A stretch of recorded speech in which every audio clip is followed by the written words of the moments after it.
Good morning, everybody. Welcome to First Unitarian Church of Cincinnati on this frigid day, but we're all going to be nice and warm together here, aren't we? I'm Patty Kelly. I'm your worship associate for this morning, and we are delighted to have you with us, whether you're here in the sanctuary or home watching from the comfort of your couch. We're also delighted to have Alex back from his study leave. Yay! Our church is a place you can bring your whole self, your full identity, your questioning mind, and your expansive heart. We are a community committed to social justice and to supporting the various spiritual and ethical paths of our members and friends. Our congregation was founded in 1830, and we have worshiped in this building since 1889. But we acknowledge that we occupy stolen land that is the ancestral home of the ancient earthwork and mound builders, and most recently the Miamia and Shawnee peoples. This is an uncomfortable history that we must recognize as we struggle to live with the implications of that profound injustice. If you would like to know more about our church or about Unitarian Universalism, please contact us by emailing member-care@firstuu.com.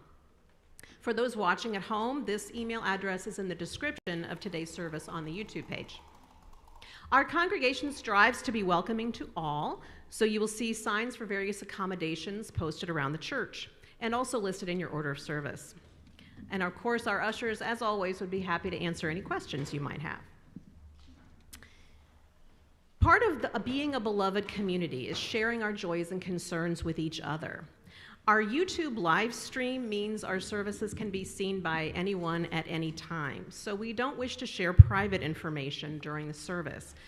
Instead, we invite you to share your joys and concerns at the table at the back of the sanctuary. There you'll find a notebook where you can write news that you'd like to share with the congregation, or if you'd like to share a more private concern with Dr. Riegel or the extended ministry team, you can complete the provided form and place it in the Joys and Concerns box on the table. Always remember that Dr. Riegel and the extended ministry team are here to serve you. Now, once a month, we at First U select an organization or a cause for which we collect funds as part of our congregation's outreach. We call this effort Share the Plate. This month, our donations will go to the Jeanette Rankin Foundation, which supports non-traditional students, women who are age 55 or over and who qualify by income. The funds are given directly to the scholars to lower the barriers that prevent them from being able to pursue their dreams of higher education. When you educate a woman, you not only uplift the woman, you also uplift her family and her community. Please see the insert in your order of service about the new way we are collecting the offering. If you would like to donate to Share the Plate at any time this month, please either scan the QR code in your order of service, donate on our website, mail a check, or use the offering envelopes at the back of the sanctuary, which you may place in the collection box on that same table that I mentioned. And as always, please know that if you're a new visitor, your presence is gift enough to us. Now we have a few announcements today. The flowers today are from Mary Mark to celebrate all those with January birthdays. And there will be a congregational meeting next Sunday, January 28th, after the service. Members will receive an email with the agenda and information about attending by Zoom if you can't be here in person. Members who need to attend by Zoom need to register and will receive a link. Childcare and a hearty snack for the kids so they can last through the meeting will be provided. And along with the agenda in this email, you will receive another copy of the proposed bylaws revisions. You received them first on January 14th. We suggest that you at least read the preamble, which discusses the proposed changes. There will be 2 forums to discuss the bylaws revisions, Sunday, February 11th after church, and Tuesday, February 27th at 7 p.m. by Zoom. If you are planning to attend the important workshop on dementia that's planned by Reverend Mary Tarbell Green on February 11th after church, be aware that you can just attend the Zoom forum instead of the forum that's happening simultaneously here, and we will also record the Zoom forum. We will vote on the proposed bylaws and amendments at a special congregational meeting on Sunday, March 17th. The task force, of which I am a member, is excited about this opportunity to forge ahead in our developmental ministry. A structure that fits the First Unitarian Church of today will position us well for the future. Now that this business is all taken care of, and before we start the meat of our service, let's take a moment to say hi to our neighbors in person or online. You can talk in the chat. And first of all, let's wave. Hi, everybody at home. And then when you hear the singing bowl ring, please return to your seats.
We light our chalice this morning to the words of the Reverend Gretchen Haley. There's too much beauty in this world to give up on it yet, and it is always too soon to surrender to cynicism. Bring your doubt, your skepticism, your downright confusion, even your bitterness, but in the midst of all these, wrap your tender fingers around that still bright thread of hope. Feel in your heart that still steady hunger for something new, something more. The vision we glimpse every day in the rising sun across the foothills, in the light that spreads across the face of the one we love, in the look of knowing all there is to know and still loving life, just as it is, just as we are. For this hour, we come to celebrate, to praise, to give thanks, to steady ourselves, and to refuse to give up. We, keepers of hope, brave builders of a still possible world.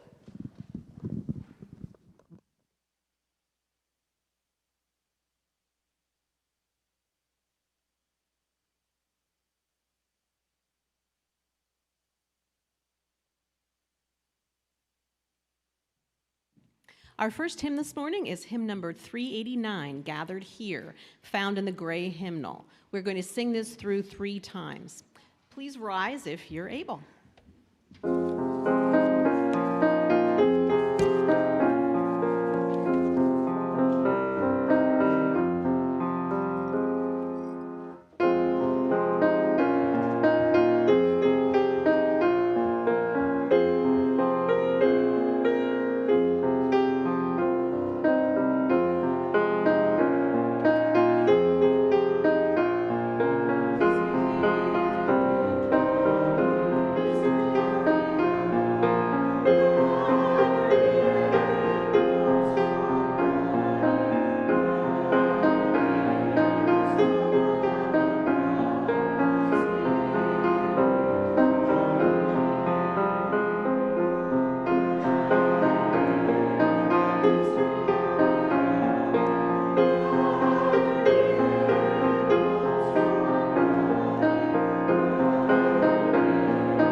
Okay, kids, I would like you to come down with me because we're going to do something fun today, okay? We're going to take a little tour. You want to join me? So, I don't know if you've noticed, but we actually have a really beautiful church building. Come on in. We're going to start walking in just a minute, okay? One of the things that I wanted to show you all today is these beautiful wood carvings we have all around. Now, back, almost 200 years ago, in the mid-1800s, there were a lot of woodworkers in Cincinnati, people who made things with wood and carved things in wood.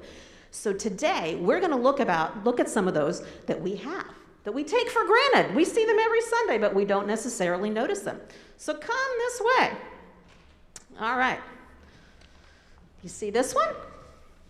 Isn't that pretty? It says, in memory of Frederick F. Eckstein, Jr., 1893. Well, Frederick Eckstein, Sr. was one of the first noted wood carvers in Cincinnati. And his son designed these panels. Unfortunately, he died before somebody carved them, but aren't they beautiful?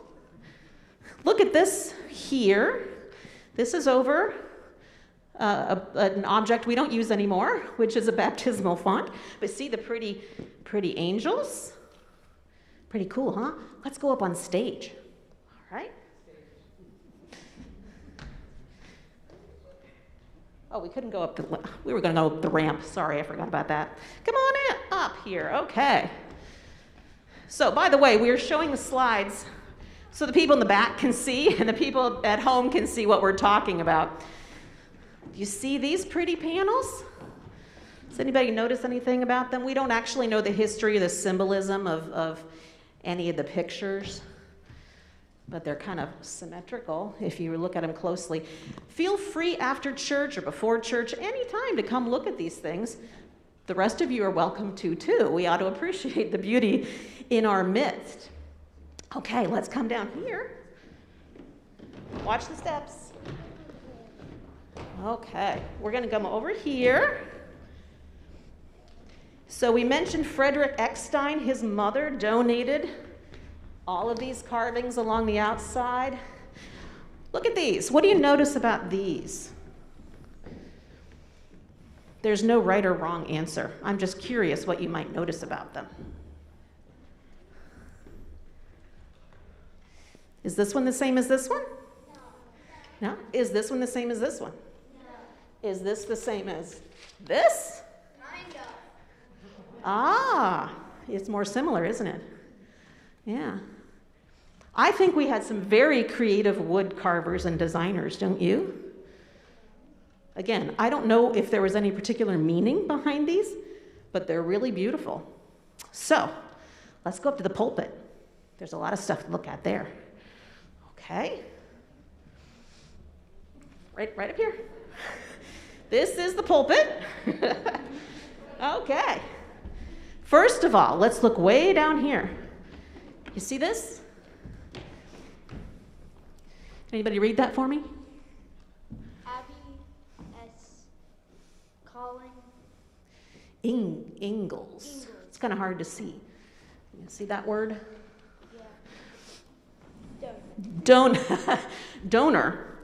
Abby Ingalls donated the pulpit. She was the wife of Melville Ingalls, who owned one of the largest railroads in the country at the time and was president of our board of trustees from 1880 to 1912.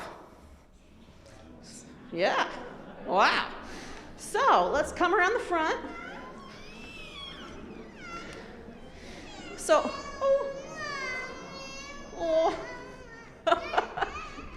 oops, the problems of stairs, I'm sorry. Whoops, I'm sorry. Okay, this has the year written on it.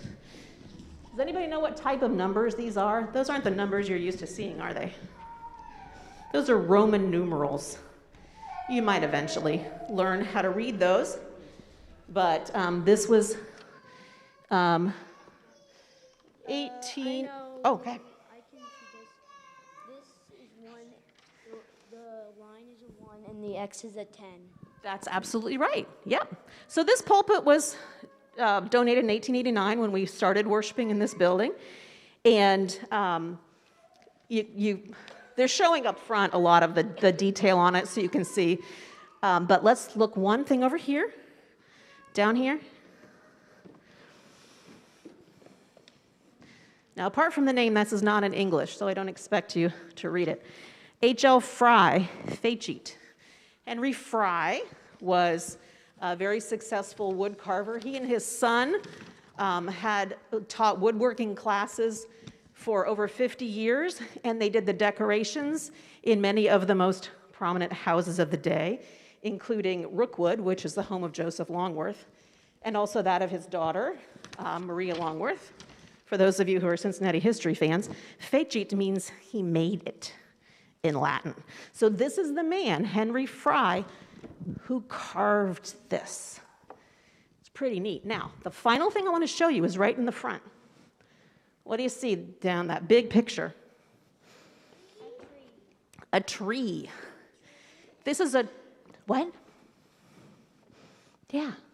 This is a tree of life. A tree of life is a symbol common to many cultures and religions around the world. It can symbolize the source of life, a force that connects all lives, or the cycle of life and death. It can also be a symbol of balance, harmony, and enlightenment. And until we moved the flower stand away from the front of the pulpit, I did not know this was here. I didn't know if any of the rest of you did. Now that we normally have the brass stand with the new chalice on it, you can see it now underneath the stand. So, you know, I entitled this children's message, Treasures in Our Midst, because we do have treasures, these beautiful artworks that people gave for us to enjoy. But, you know, this is just a building. It's our church building. Do you know what the church actually is? The people in it. So we could be in a football stadium or in your school gym or anywhere. If we're all together, we are the church worshiping together. And so even though we have these treasures in our midst, I think the bigger treasures in our midst are you guys. That says, he prayeth best who loveth best. So now it's time to go to Sunday school. Thanks for joining me up here today. It was fun.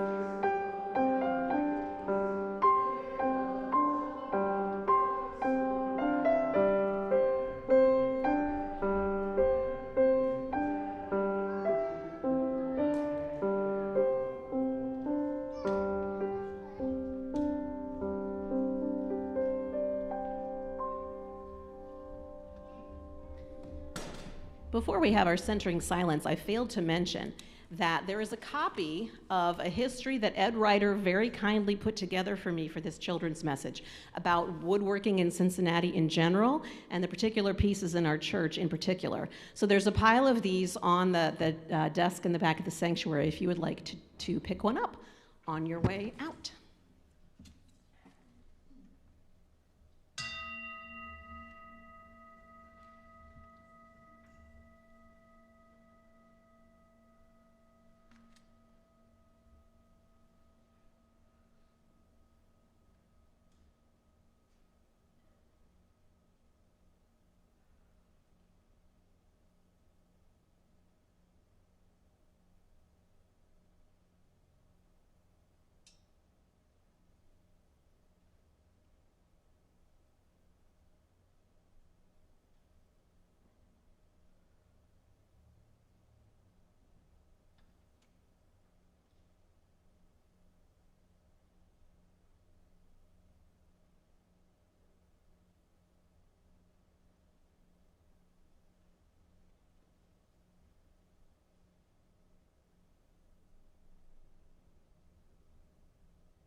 So for our meditation today, I selected something that you might be familiar with already, the Desiderata,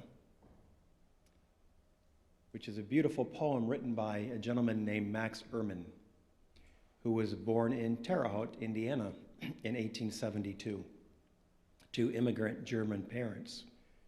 Excuse me. He graduated from DePaul University in 1894 and later studied law and philosophy at Harvard University. Then he returned to Terre Haute, where he practiced law, but he also wrote many poems, and this is his most famous.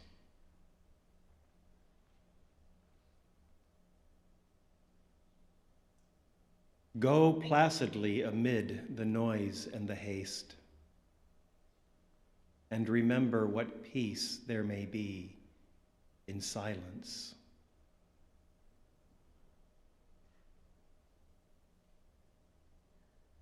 As far as possible and without surrender, be on good terms with all persons. Speak your truth quietly but clearly, and listen to others. Even the dull and the ignorant, they too have their stories. Avoid loud and aggressive persons. They are vexations to the spirit. And if you compare yourself with others, you will become vain and possibly bitter. For always there will be greater and lesser persons than yourself. So enjoy your achievements as well as your own plans. Keep interested in your own career, however humble. It is a real possession in the changing fortunes of time. Exercise caution in your business affairs, for the world is full of trickery.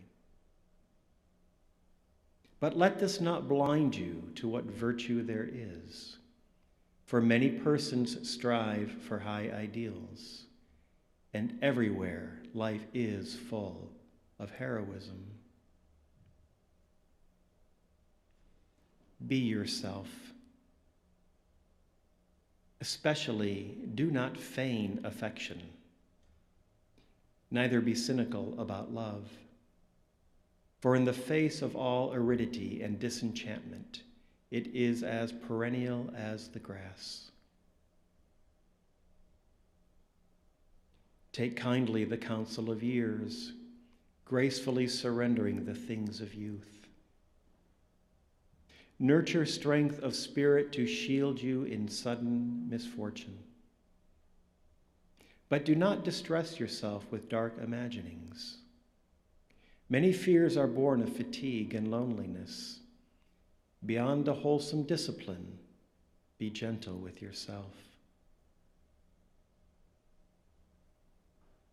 Remember, you are a child of the universe. No less than the trees and the stars, you have a right to be here. And whether or not it is clear to you, no doubt the universe is unfolding just as it should. Therefore, be at peace with God, whatever you conceive God to be, and whatever your labors and aspirations in the noisy confusion of life, keep peace also with your soul. With all its sham, drudgery, and broken dreams, it is still a beautiful world. So be cheerful and ever strive to be happy.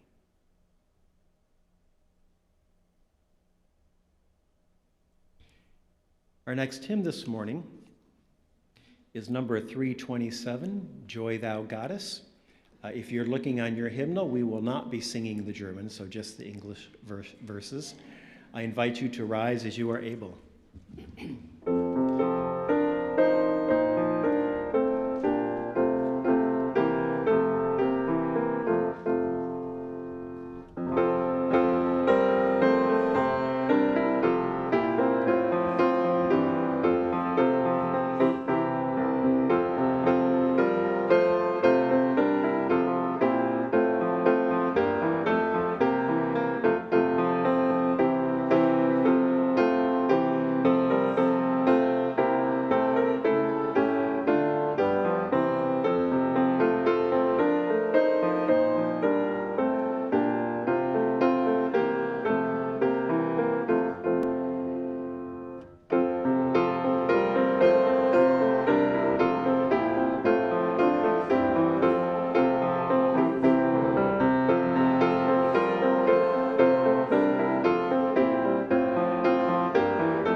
It was the moment the doctor looked in my eyes and said to me with a grave countenance, "I am very worried about you."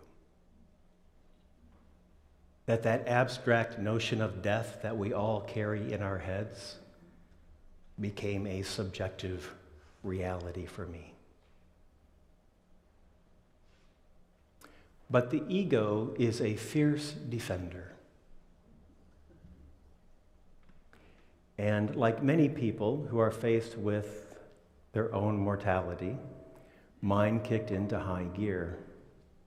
And I launched myself immediately into denial. Cancer isn't a word that applies to me. That word applies to all those other people who get cancer. And B, the word death doesn't apply to me either. That happens to all those people who die. Surely not me. And this was my Ivan Ilyich moment. Do you all know who Ivan Ilyich is? Ivan Ilyich is the primary figure in Tolstoy's book, The Death of Ivan Ilyich.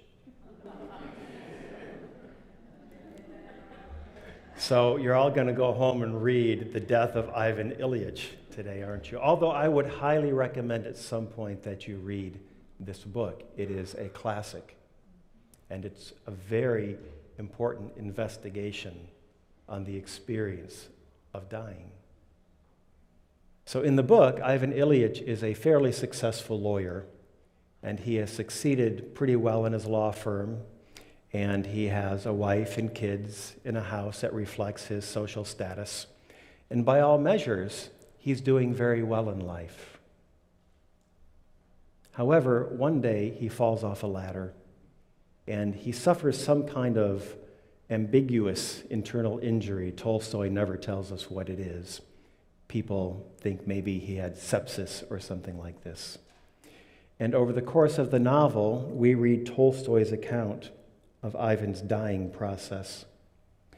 And it's through Ivan's dying process that Tolstoy explores the psychological experience of human death. Early on in his dying process, Ivan, like me, shifts into denial. Tolstoy writes, "This syllogism he had learned from Kieswetter's logic. Caius is a man, men are mortal, therefore Caius is mortal, had always seemed to him correct as it applied to Caius, but no means as it applied to himself. That man, Caius, represented man in the abstract, and so the reasoning in the abstract was perfectly sound. But Ivan was not Caius, not an abstract man. Ivan had always been a creature quite distinct from all others."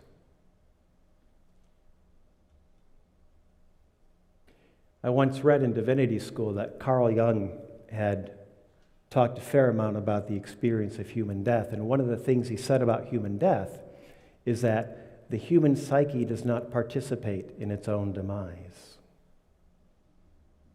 Such was the case with me when the doctor looked into Tolstoy's Iliad. But to understand that he is just as mortal as Caius, he too shall die. In fact, he soon comes to terms with the fact that he is dying. And as his life draws to an end, Ivan eventually asks himself the most important question in the book. What if my entire life was not the real thing? What if my entire life, my law career, my wife, my children, my home, Everything I've worked for, what if it wasn't the real thing? It occurred to him, writes Tolstoy, that what had seemed utterly inconceivable before, that he had not lived the kind of life he should have, might in fact be true. It occurred to him that those scarcely perceptible impulses of his to protest what people of high rank considered good, those vague impulses that he had always suppressed, those might have been precisely what mattered. And all the rest may not have been the real thing. His official duties, his manner of life, his family, the values adhered to by people in society, and his profession, all these might not have been the real thing. He tried to come up with a defense of these things and suddenly became aware of the insubstantiality of them all. There was nothing he could defend.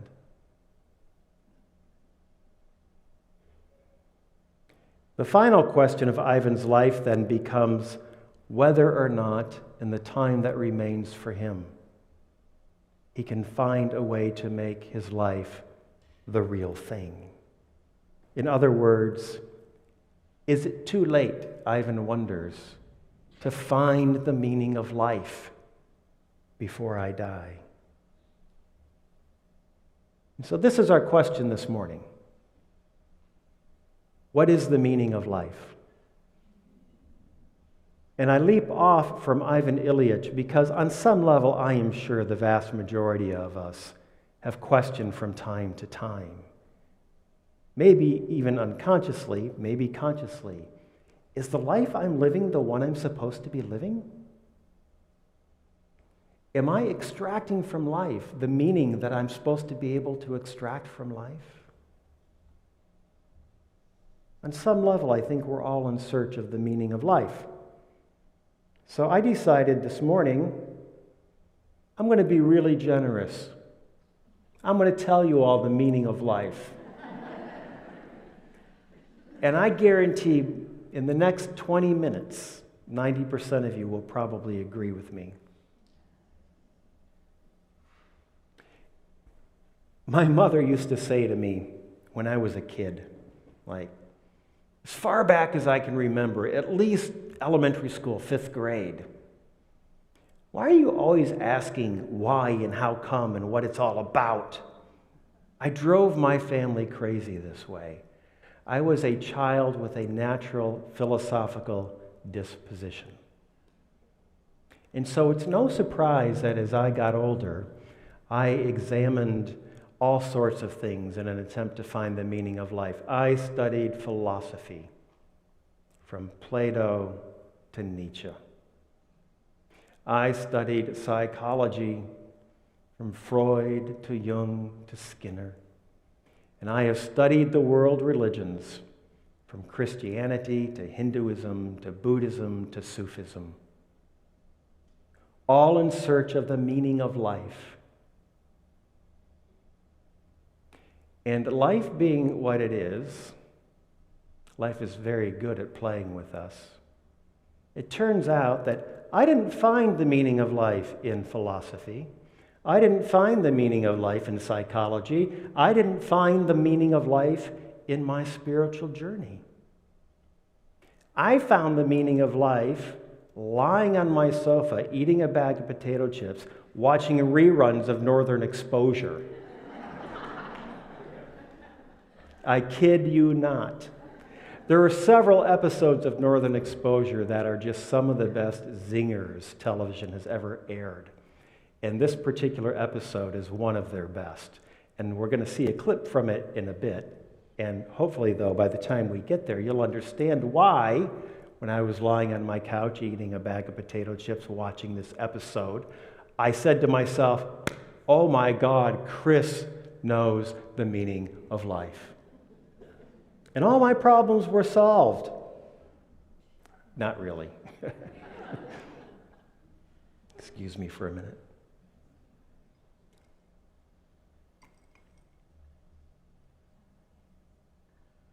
So before we get to Northern Exposure, a little bit more by way of prelude. As part of my spiritual journey, some of you know this, maybe most of you know this, I began taking pilgrimages to a little ashram in rural southern India called Shantivanam. And Shantivanam means peace forest.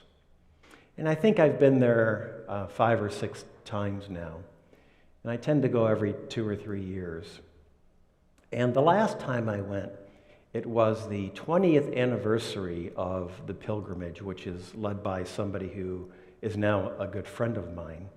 And so a bunch of us who had been before thought, we need to go. It's the 20th anniversary, and how much longer is Russell going to do this?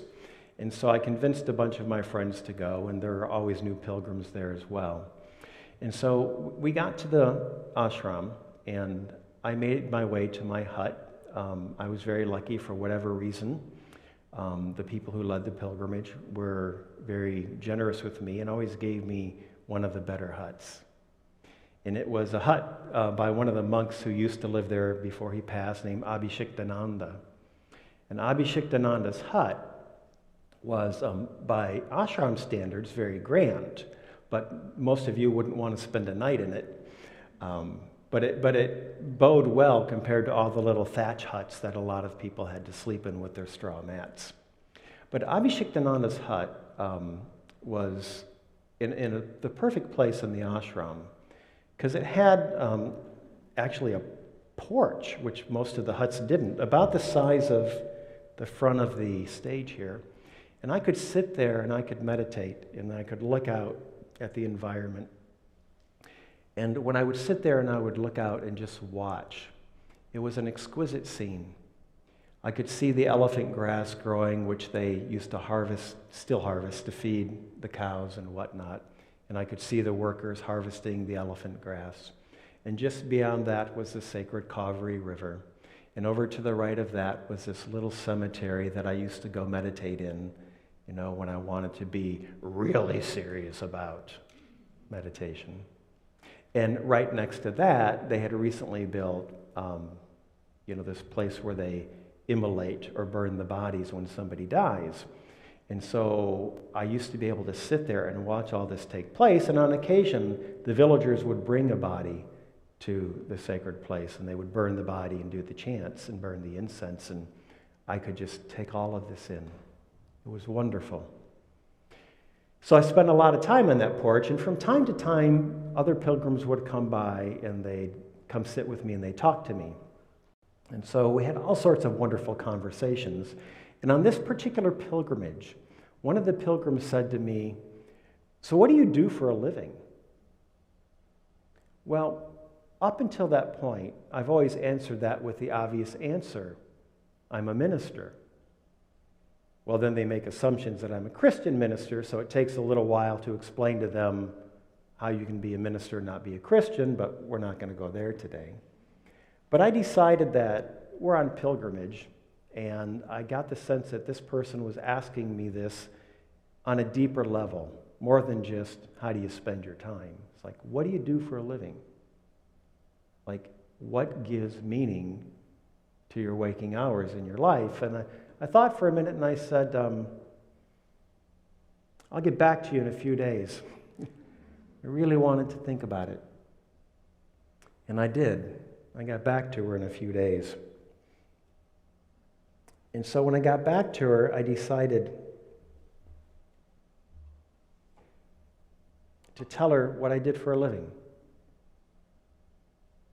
And this is what I said.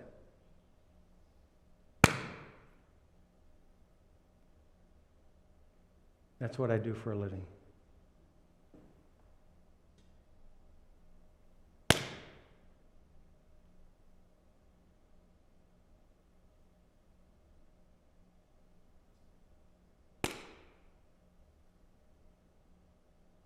I clap for a living.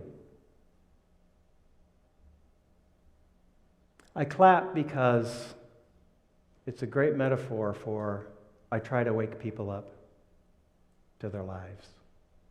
I try to wake people up to their lives. And then I watch them fall asleep. Which means getting lost in the narrative we all carry in our heads about who we think we are and what we think we're doing in this world.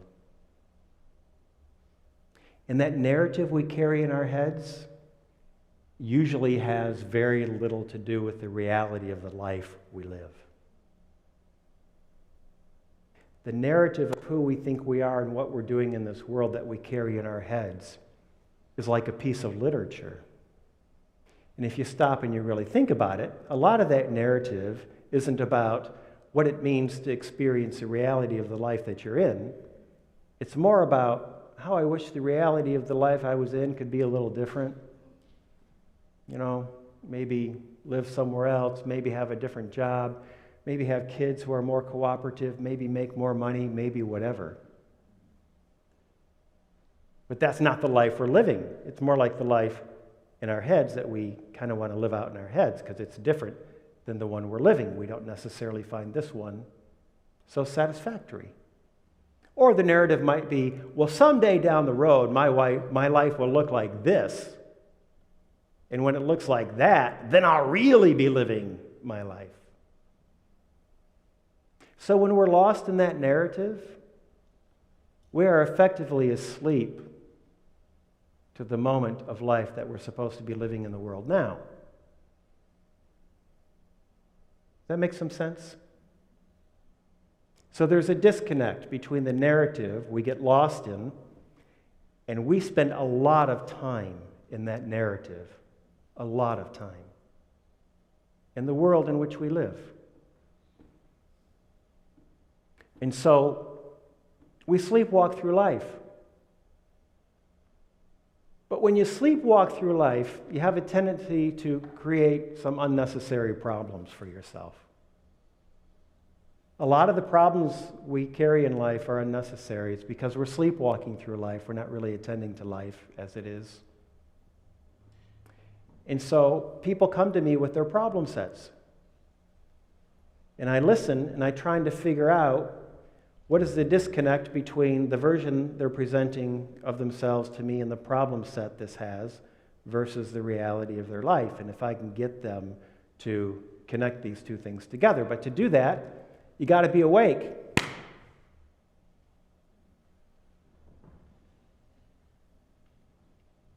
So I wake people up, and I watch them fall asleep again.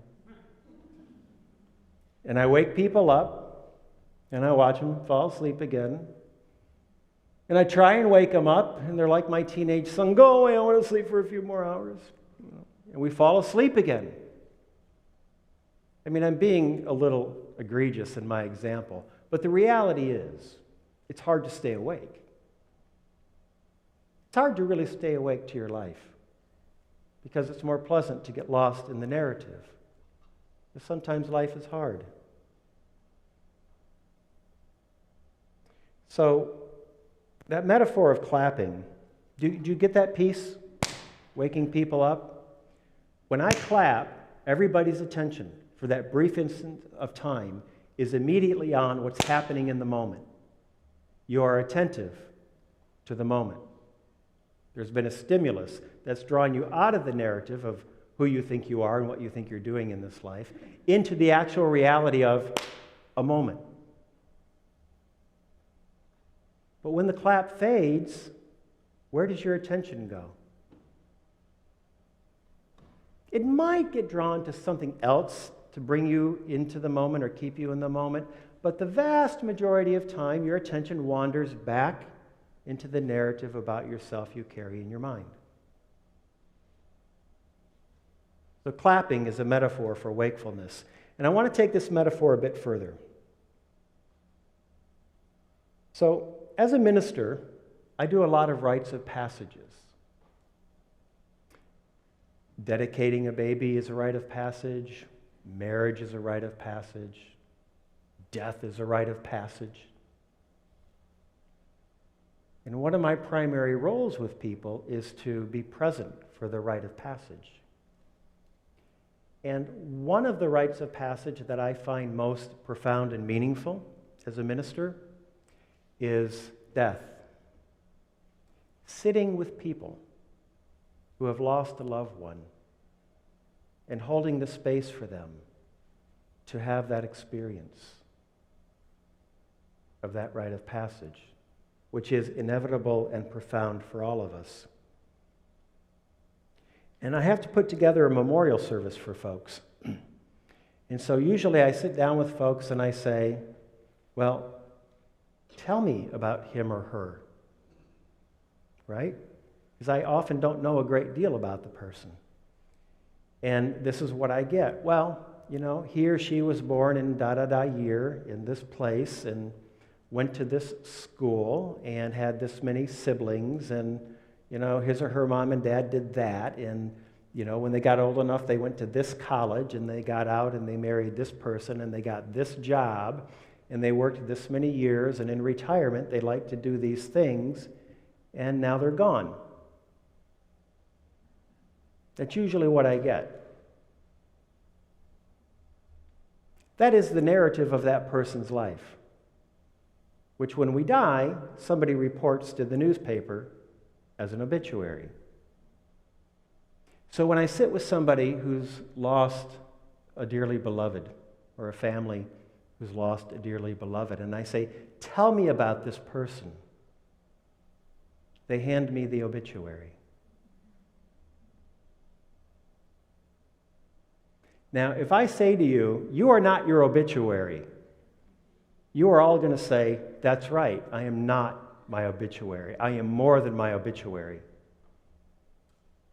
And then if I say to you, so tell me about yourself, you know what you're going to say to me? You're going to tell me your obituary. Right? You are not your obituary. And the meaning of life is not your obituary. So what is it? What is the meaning of life? This is the question we're exploring this morning. It's something other than your obituary. So, you've been very patient listening through this rather dour topic I'm dragging you all through this morning, rooted in death, in search for the meaning of life. So I'm going to reward you now with a little northern exposure.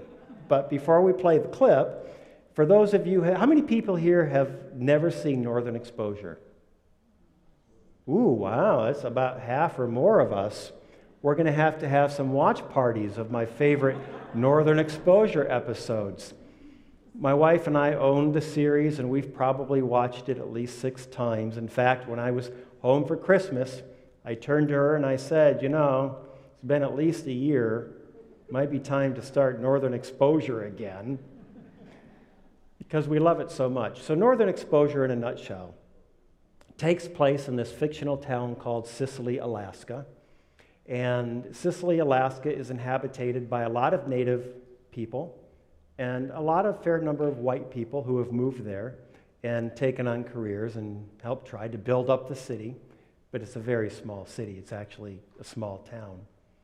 And they need a doctor. There's no doctor in Sicily, Alaska. So the state of Alaska agrees with Joel Fleshman.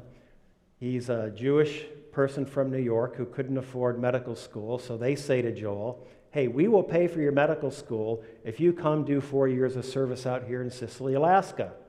And so he does it.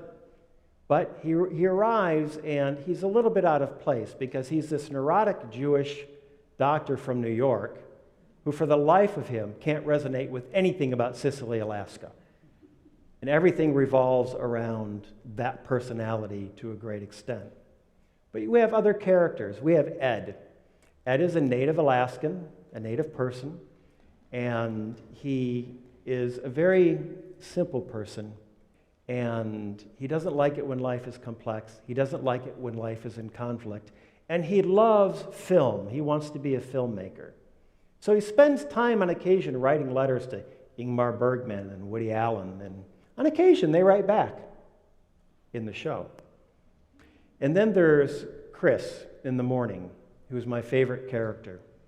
So Chris is from Wheeling, West Virginia, and he grew up as a troubled child, and as a result, ended up spending a lot of time in the pen. And when he was in the pen, he taught himself a lot of English literature and philosophy, But eventually he gets out and he somehow makes his way to Sicily, Alaska, and he finds a job at the local radio station, and he is the DJ.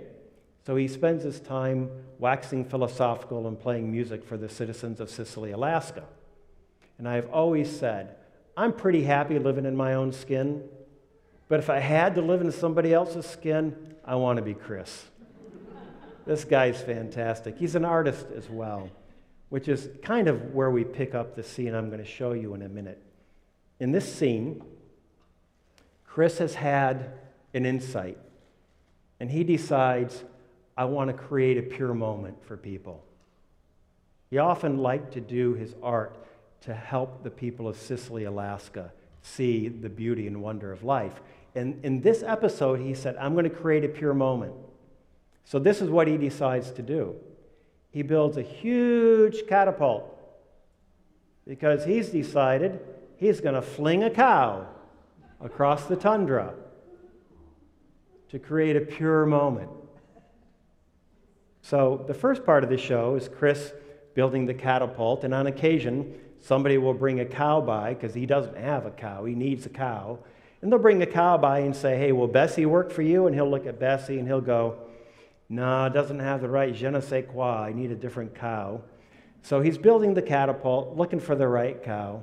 Eventually finds the right cow. The catapult is almost built. And I'm thinking, he's going to fling a cow.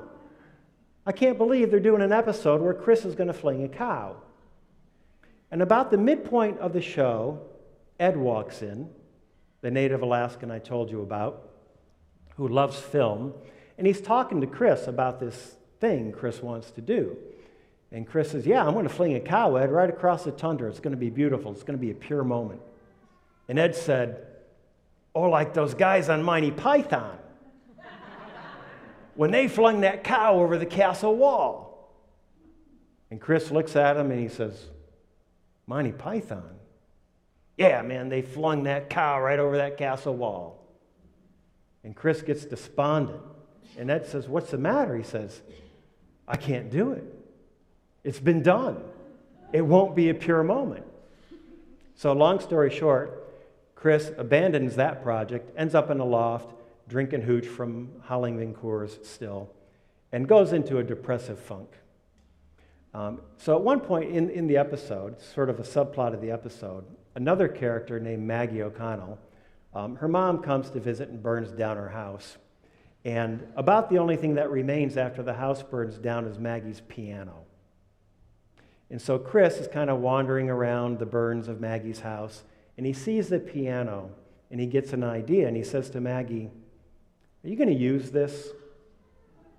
And Maggie says, no, it's half burnt. My house is burned down. I don't care about my piano. And he says, can I have it? She says, yeah, you can have it.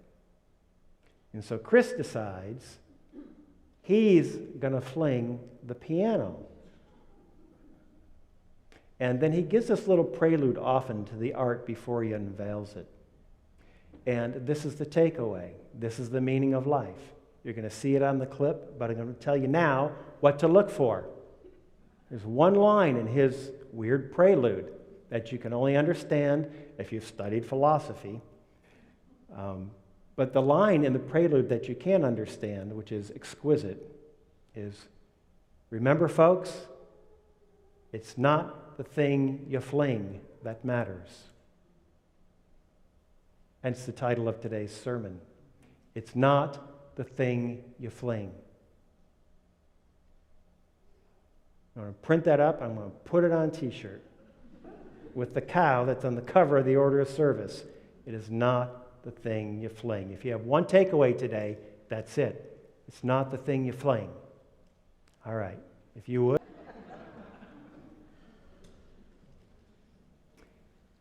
So it's not the thing you fling. It's the fling itself. That piano arcing across the sky is a life taking place. It's the thing itself.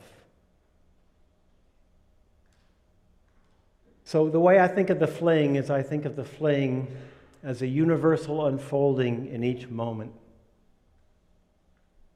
With all its mesmerizing beauty, in sacred depth that we miss when we sleepwalk through life. It's the universal unfolding with all its mesmerizing beauty and sacred depth in each moment, like this one, if we take it in.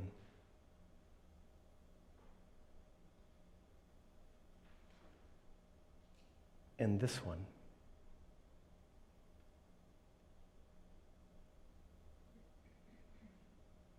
And this one. And the one that will be happening in coffee hour. And the one that will be happening while you cook your carrots this afternoon. And the one that will be happening when you tuck the kids in bed at night. And the one that will be happening on your drive to work tomorrow. That universal unfolding, that's the fling. But you have to be awake to see it.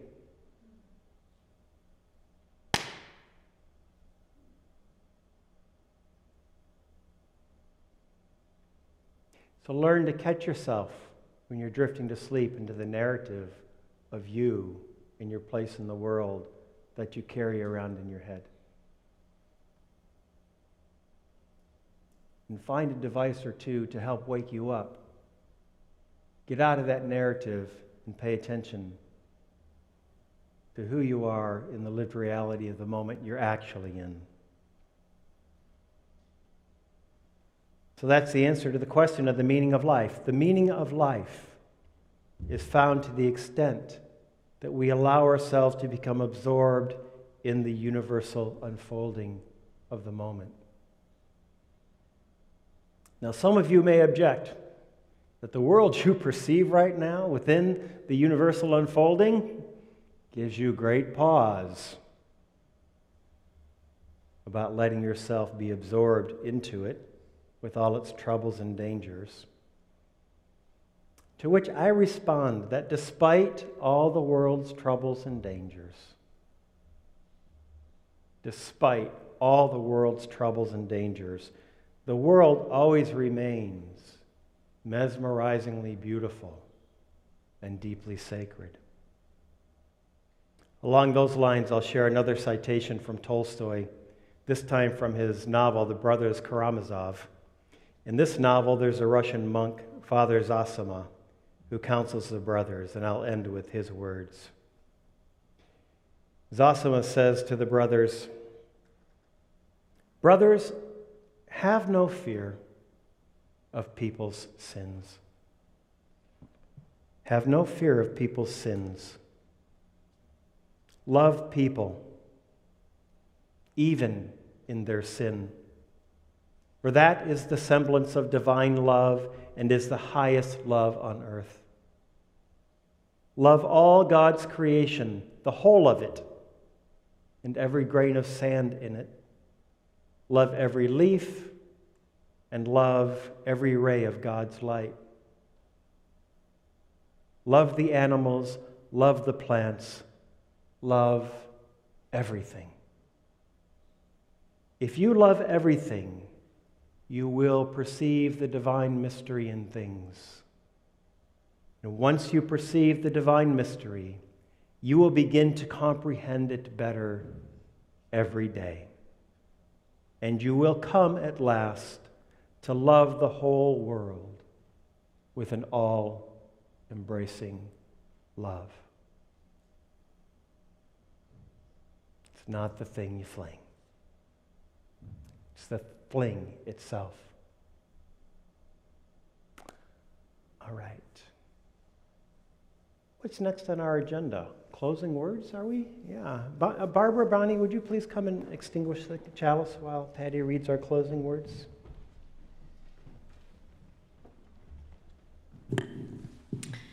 We close with these words from UU Minister Joel Miller.